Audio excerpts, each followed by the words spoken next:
আসসালামু আলাইকুম ওয়া রাহমাতুল্লাহি ওয়া বারাকাতুহু। ইন্না লিল্লাহি ওয়া ইন্না ইলাইহি রাজিউন। জগন্নাথ বিশ্ববিদ্যালয়ের শিক্ষার্থী আমাদের সকলের প্রিয় হাসিবুর রহমান আজকে ইন্তেকাল করেছেন।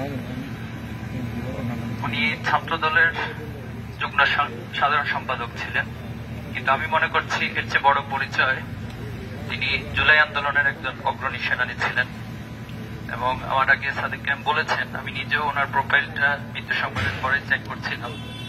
এরপর বিভিন্ন জায়গায় ওনার মৃত্যু নিয়ে যে পোস্টগুলো হচ্ছিল সেখানেও কমেন্টগুলো কিছুটা খেয়াল করছিলাম আস্তে আস্তে।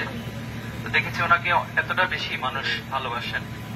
তো এই মৃত্যুতে নিঃসন্দেহে এটা তার পরিবারের জন্য একটা অপূরণীয় ক্ষতি। আমরা আল্লাহর কাছে বিশেষভাবে দোয়া করছি আল্লাহ যেন তার পরিবারকে ধৈর্য ধারণ করার তৌফিক দান করেন।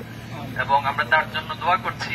আমরা দলীয় বিভিন্ন পরিচয় থাকতে পারে, রাজনৈতিক আদর্শ ভিন্নতা থাকতে পারে, কিন্তু সবার আগে মানুষ যে পরিচয়, মুসলমানের যে পরিচয়, আমরা সেটাকে প্রায়োরিটি দিয়ে একজন মুসলমানের প্রতি একজন মুসলমানের যে হক রয়েছে তার মৃত্যু সংবাদের সাথে তার জানাজা উপস্থিত হওয়া এবং তার জন্য দোয়া করা। আমরা দোয়া করছি আমাদের প্রিয় হাসিবকে আল্লাহ তাআলা তার জান্নাতে মেহমান হিসেবে কবুল করুক এবং তার যে আদর্শ, তার যে চিন্তাগুলো, তার যে ভালো ভাবনাগুলো, এই ভালো ভাবনার মধ্য দিয়ে তার এই কাজগুলো যেন সদকায়ে জারিয়া হিসেবে আল্লাহ তাআলা কবুল করেন। আমিন। আসসালামু আলাইকুম ওয়া রাহমাতুল্লাহি।